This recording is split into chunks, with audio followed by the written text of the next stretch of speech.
देखो आज का जो हमारा टॉपिक है ये दिया है हमारा बुक कीपिंग एंड अकाउंटेंसी के इंपॉर्टेंट क्वेश्चन जो बोर्ड लेवल पे इंपॉर्टेंट क्वेश्चंस रहेंगे। ठीक है, तो हम क्या करेंगे, मेन मेन क्वेश्चंस जो हमारे लिए पढ़ने के हैं सिर्फ वही क्वेश्चंस देखेंगे, क्योंकि अगर इतने भी आपने अगर कवर कर लिए अच्छे से तो आपका 80 मार्क का जो नॉर्मल पेपर रहेगा वो पूरा कवर हो जाएगा। जिसमें अभी इसमें ऑब्जेक्टिव क्वेश्चंस नहीं है, तो आप ऑब्जेक्टिव अपने हिसाब से इसको रिकॉल कर लीजिएगा। मैं मेन मेन चीजें मैं आपको समझा देता हूँ कि आपके लिए जो प्रॉब्लम्स रहेंगे वो कौन से टाइप के आपको पढ़ के जाने हैं, जिसमें से आप क्या कर सको, अच्छे से आपकी तैयारी कर सको। ठीक है, तो मेन मेन चीज देखते हैं। चैप्टर नंबर 1 से हम क्या करेंगे, क्वेश्चन 2, 4, 6 एंड 8। ठीक है, हमने अगर ये 5 क्वेश्चन भी हमने अच्छे से कर लिया तो इसमें से क्या आ जाएंगे, आपके मेन मेन क्वेश्चंस कवर हो जाएंगे, जिसके बेसिस पे आपको सॉल्व करता जम जाएगा। और ये जो चैप्टर रहेगा ये कितने मार्क का चैप्टर है, टोटल 12 मार्क का चैप्टर है। ठीक है, तो ये क्वेश्चन भी वैसे ही है 12 मार्क के हिसाब के, कि जो आपको प्रॉपरली कवर करा देंगे। ठीक है, अगर आपने ज्यादा क्वेश्चंस नहीं भी किए पढ़ने के हिसाब से तो भी आपका अच्छे से कवर अप हो जाएगा 12 मार्क का।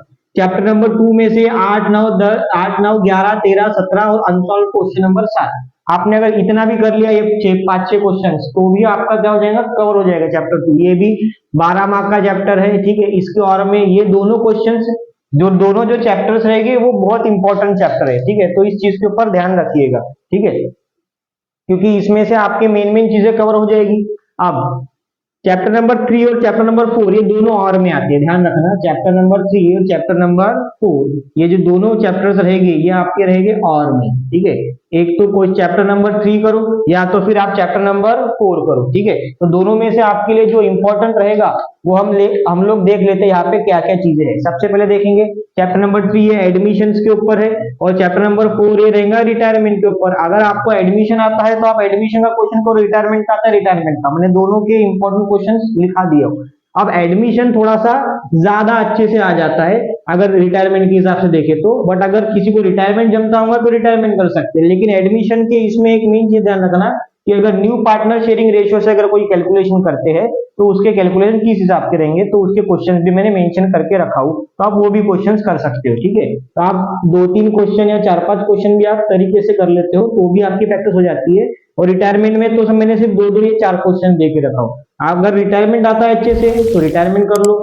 अगर एग्जाम में आप लोगों को कैसा है, एडमिशन और रिटायरमेंट दोनों में से जो क्वेश्चन आपको अगर समझो दोनों आते हैं आप लोगों को तो आप रिटायरमेंट एडमिशन में से देख लेना क्वेश्चन पेपर में। अगर रिटायरमेंट जमेगा तो रिटायरमेंट कर लेना, एडमिशन करोगे तो एडमिशन कर ले, जमेगा तो वो कर लेना। ठीक है, चैप्टर नंबर 5। चैप्टर नंबर 5 किस चीज के ऊपर है, हमारा डेट ऑफ पार्टनर। अब जो डेट ऑफ पार्टनर है वो हमारे चैप्टर नंबर जो है ये 9 इसके साथ में आता है और में।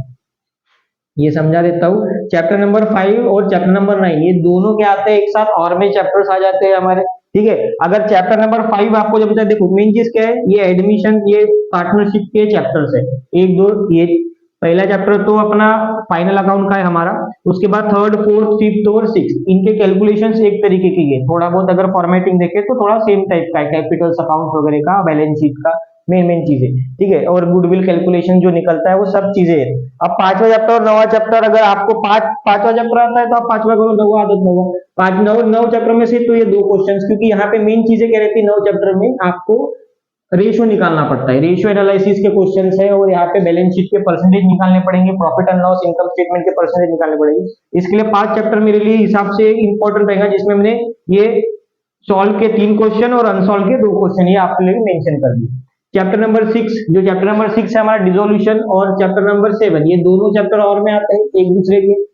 ठीक है, ये 10 मार्क का चैप्टर है, ये ध्यान रखना। ये पांचवा चैप्टर जो था वो 8 मार्क का था, ये जो चैप्टर था ये 10 मार्क का था। ठीक है, ये दोनों चैप्टर 10 मार्क के, दोनों में से कोई भी करो।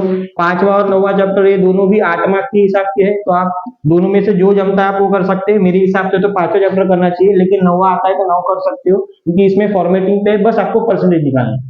6वां और 7वां चैप्टर जो रहेगा वो मेन चीज मेरे हिसाब से तो आप लोगों ने ये करना चाहिए, क्योंकि इसमें सिर्फ और सिर्फ ट्रांसफर एंट्रीज है। आप लोग हमारे वीडियोस देख सकते हो, मैंने हर टॉपिक के ऊपर हर चैप्टर्स के ऊपर एक एक वीडियो 2-2 वीडियोस डाले हैं। ठीक है, तो आप अगर उनमें से भी देख के कर सकते हो तो रिवाइज हो जाएगा। ठीक है, मेन मेन चीजें चैप्टर नंबर 6 में से जैसे टाइप 1 मेन चीज, टाइप 1 के क्वेश्चन ज्यादातर पूछता है, और अगर कभी पूछा तो टाइप 2 या फिर टाइप 4, उससे ज्यादा कुछ नहीं। इसमें से आप एक एक क्वेश्चन भी करके गए तो भी चलेगा, लेकिन चैप्टर टाइप 1 में से आप 3 क्वेश्चन तो भी ढंग के करके जाओ तो चल जाएगा।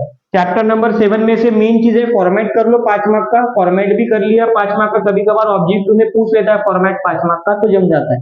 डेट और डेज का कैलकुलेशन, ये दोनों चीजों के लिए मैंने एक्स्ट्रा के वीडियोस भी बना के रखे हैं, तो आप लोग इसको चेक कर सकते हो। अगर कुछ कैलकुलेशन में डाउट होगी तो आप वीडियोस देख लेंगे तो आपको समझ जाएगा।